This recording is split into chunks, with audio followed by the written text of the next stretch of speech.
दोस्तों बाजार की बात करें तो कल हमने बाजार में तेजी देखी थी लगभग 150 पॉइंट की बीएसई सेंसेक्स में। अब कल की क्या संभावना बन रही है? क्या कल बाजार में तेजी का वातावरण बनेगा?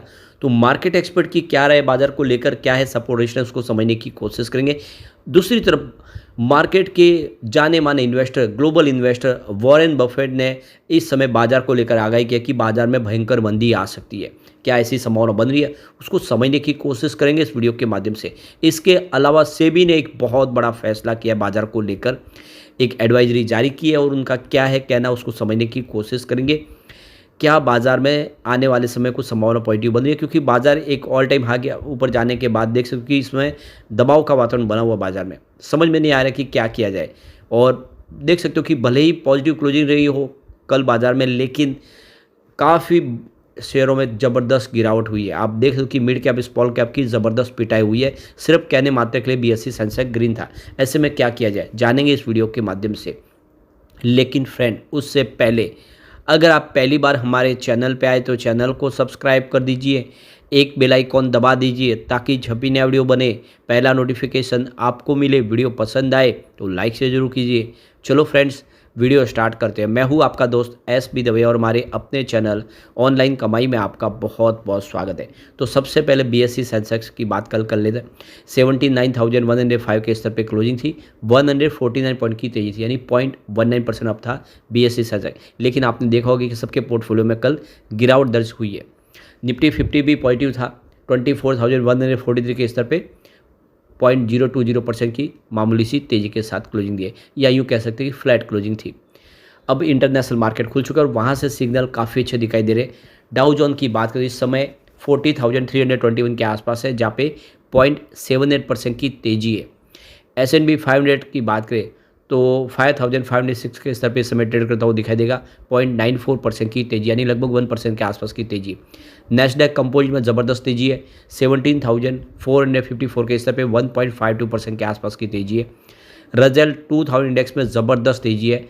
देख सकते हो कि 2125 के स्तर पे 1.97% की तेज़ी, यानी लगभग 2% की बम्पर तेज़ी। और NYSE कंपोजिट 18,666 के स्तर पर है, जहाँ पे 0.91% की तेज़ी है। तो सभी इंडेक्स ग्रीन है और काफ़ी अच्छी तेज़ी के साथ ट्रेड कर रहे हैं, और यही आलम आगे तक रहा तो फिर हमारे बाज़ार में भी शुरुआत अच्छी हो सकती है। अब बाज़ार को जो सपोर्ट नहीं मिल रहा है वो है FI का। FI इस महीने में लगातार बिकवाली कर रहे हैं। तो कल FII ने 14,970 करोड़ का फ्रेश इन्वेस्टमेंट किया, लेकिन सामने 17,565 करोड़ का उन्होंने माल बेचा। तो उनकी जो बिकवाली का आंकड़ा है वो 2,595 करोड़ निगेटिव रहा है, यानी उन्होंने बिकवाली की है। और इस महीने में अगर आप देखें सिर्फ 9 अगस्त को उन्होंने एक खरीदारी की थी 406 करोड़ की। बाकी ओवरऑल वो लगातार बिकवाल बने हुए और अभी तक उन्होंने 29,743 करोड़ की भारी भरकम बिकवाली कर दी है। और इसी वजह से बाजार तेजी से आगे बढ़ नहीं पा रहा है। FI इस समय बाजार में भरोसा नहीं करे, लेकिन बाजार को सपोर्ट पूरा मिल रहा है वो DI की तरफ से। इंडिया के जो बड़े ग्लोबल हाउस, बड़े फंड हाउस है, वो काफ़ी अच्छा निवेश कर रहे हैं। आप देख सकते हो कि उन्होंने कल 12,269 करोड़ का फ्रेश इन्वेस्टमेंट किया, सामने 10,033 करोड़ की उन्होंने बिकवाली की। तो उनकी जो खरीदारी का आंकड़ा वो 2,236 करोड़ पॉजिटिव। और इस महीने में लगातार खरीदारी करते हुए उन्होंने अभी तक 31,453 करोड़ का फ्रेश इन्वेस्टमेंट कर लिया है, और ये आंकड़ा FI से ज़्यादा है, और इसी वजह से बाजार को सपोर्ट मिल रहा है। अब यहाँ पे जो बड़ी अपडेट निकल के आ रही है, सेबी ने यहाँ पे एक बड़ा प्रस्ताव लाया है। अब इन्वेस्टमेंट एडवाइजर्स जो AI टूल का इस्तेमाल करते हैं, उनको क्लाइंट को बताना होगा कि वो AI के माध्यम से उनको सारी जानकारी मुहैया करा रहे हैं। तो सेबी रजिस्टर इन्वेस्टमेंट एडवाइजर जो है, रिसर्च एनालिस्ट है, उनके लिए एक प्रस्ताव पेश किया गया। इसमें कहा गया कि अगर वे अपनी सेवाओं में आर्टिफिशियल इंटेलिजेंस का इस्तेमाल करते हैं तो उन्हें इसके बारे में अपने क्लाइंट्स को बताना होगा। सेबी ने सिक्योरिटी को ध्यान में रखकर यह प्रस्ताव पेश किया है। यह क्लाइंट्स के हित में, इससे वे जान सकेंगे कि निवेश के उनके फैसलों में AI टूल्स का कितना कंट्रीब्यूशन है। इससे वे इन्वेस्टमेंट एडवाइजर की एडवाइजरी सर्विस के बारे में सही जानकारी ले पाएंगे, फैसला ले पाएंगे। टेक्नोलॉजी के क्षेत्र में हुए इनोवेशन की बदौलत आज कई AI टूल्स ChatGPT के माध्यम से और जेमिनी जैसे चैट बॉक्स के रूप में उपलब्ध है। AI टूल्स यूजर से इंसान की तरह बातचीत करते हैं और सवालों के जवाब भी देते हैं। इन टूल्स का इस्तेमाल डेटा को स्टोर करने से लेकर उसमें और कुछ करने के, जो उसके टोटल उसके ऊपर एनालिस करने की सारी जो काम है वो AI के माध्यम से होते हैं, और इससे एफिशिएंसी और प्रोडक्टिविटी बढ़ जाती है। लेकिन इसमें सेबी ने अपने जो कंसल्टेशन पेपर में कहा है कि AI टूल्स कन्वर्सेशन के दौरान संवेदनशील डेटा को पर्याप्त सुरक्षा प्रदान नहीं कर सकते। इससे डेटा एक्सपोजर और डेटा की सुरक्षा को लेकर चिंता पैदा होती है। और आनंद राठी वेल्थ के सीईओ फिरोज अजीज ने कहा है कि हमें इस इनोवेशन का इस्तेमाल करने से जुड़ी जिम्मेदारी और उसके अवसर का ध्यान रखना चाहिए। यानी रिस्क भी है कहीं आपकी जो डेटा है वो दूसरों के हाथ में न पहुंच जाए।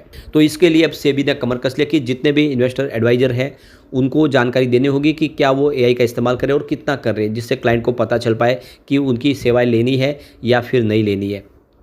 अब एक जो बड़ी अपडेट और निकल के आ रही है, मार्केट एक्सपर्ट वॉरेन बफे ने कहा है कि बाजार में मंदी आने वाली है और इसीलिए उन्होंने 277 अरब डॉलर का कैश निकाल के रखा हुआ है। वो जब गिरावट होगी बाजार में तब खरीदारी करेंगे और इसीलिए उन्होंने उनका जो इस समय कुल एसेट का जो 25% है वो उन्होंने देख लो कि बाजार से निकाल के रखा हुआ कैश के तौर पे।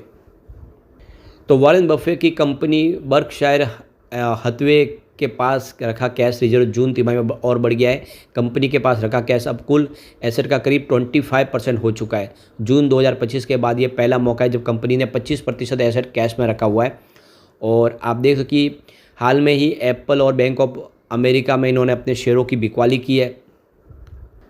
बीते 3 अगस्त को बताया था कंपनी ने कि उसने एप्पल इंक में अपनी हिस्सेदारी 50% से कम कर दी है। जुलाई महीने के दौरान उसने बैंक ऑफ अमेरिका में भी अपनी हिस्सेदारी 8.8% कम कर दी थी। तो इसके बीच में Berkshire Hathaway record cash holding को लोग तरह तरह की तरह से अटकलें लगाने लगे हैं। इक्विटी मार्केट पर नज़र रखने वाली फर्म ओबीसी लेटर ने सोशल मीडिया प्लेटफॉर्म एक्स पर पूछा है कि क्या बफे को मंदी आने की आशंका जता रहे। यह सवाल इसलिए पैदा हो रहा है कि बर्कशायर का कैश रिजर्व पिछले 2 सालों में करीब 2 गुना बढ़ चुका है। कैश होल्डिंग में बढ़ोतरी ऐसे समय में हुई जब अमेरिका में मंदी की आशंका बनी हुई है और जो जॉब मार्केट काफ़ी कमज़ोर नज़र आ रहा है। वैसे बफे के लगातार शेयर बेचकर पैसा निकालने के पीछे एक और कारण भी हो सकता है। उन्हें लग रहा हो कि आगे चलकर कॉर्पोरेट टैक्स में इजाफे की उम्मीद हो। बफे ने 2024 में आयोजित बर्कशायर एजीएम के दौरान कहा था कि मौजूदा मॉनिटरिंग पॉलिसी को देखते हुए मुझे लगता है कि कुछ देना होगा। मुझे लगता है टैक्स में बढ़ोतरी की संभावना काफ़ी है।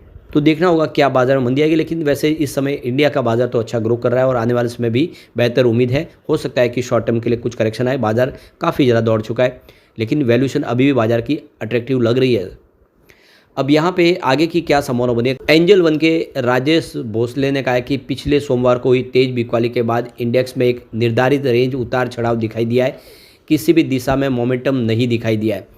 तो उनके हिसाब से देखें तो फिलहाल प्रमुख मूविंग एवरेज का एक महत्वपूर्ण भूमिका निभाता है, जिसमें 50 डे EMI 24,022 बुल्स के लिए एक मजबूत लेवल के रूप में काम कर रहा है। वही 20 डे EMI 23,350 के लेवल पर कड़ा रेजिस्टेंस दिख रहा है। उन्होंने आगे कहा है कि ब्रॉडर मार्केट में दबाव बना हुआ है जो मंदी के रुख को दर्शा रहा है। केवल चुनिंदा स्टॉक ही अच्छा प्रदर्शन कर रहे हैं।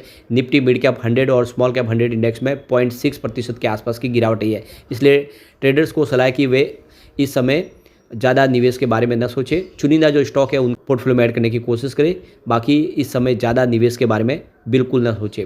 ऑप्शन डेटा के संकेत मिलते हैं कि 24,200 और 24,300 रेंज में निफ्टी के लिए तत्काल रेजिस्टेंस जोन होने की उम्मीद है, जबकि सपोर्ट 24,000 के आसपास नजर आ रहा है। दूसरी तरफ शेर खान बाय BNB परिवार के जतिन गेड़िया ने यहाँ पे बैंक निफ्टी को लेकर भी अपनी जो कुछ बातें कही है। उनका कहना है कि इसने 49,650 के निचले स्तर को छुआ है। हम इंडेक्स में कमजोरी जारी रखने की उम्मीद कर रहे हैं।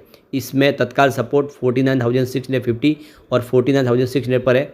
इसके नीचे जाने पर इसमें 49,000 और फिर 48,850 की और गिरावट की उम्मीद कर सकते हैं। वही ऊपर की तरफ 50,250 और 50,300 के तत्काल रेजिस्टेंस नज़र आ रहे हैं। इस बीच में वॉलेटिलिटी 16 के नीचे आ गया है।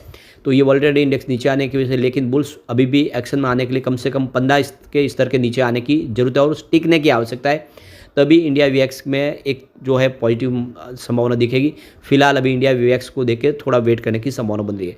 तो ये बाजार को लेकर संभावना बन रही है। आप अपने हिसाब से निर्णय ले सकते हैं। लेकिन फ्रेंड, कोई भी इन्वेस्टमेंट करने से पहले अपने फाइनेंशियल एडवाइजर से बड़े ले ले या अपना खुद का रिसर्च करें, क्योंकि मैंने वीडियो आपके एजुकेशनल पर्पज़ के लिए ही बनाया। वीडियो पसंद आए तो लाइक से जरूर कीजिए और चैनल को सब्सक्राइब कर दीजिए।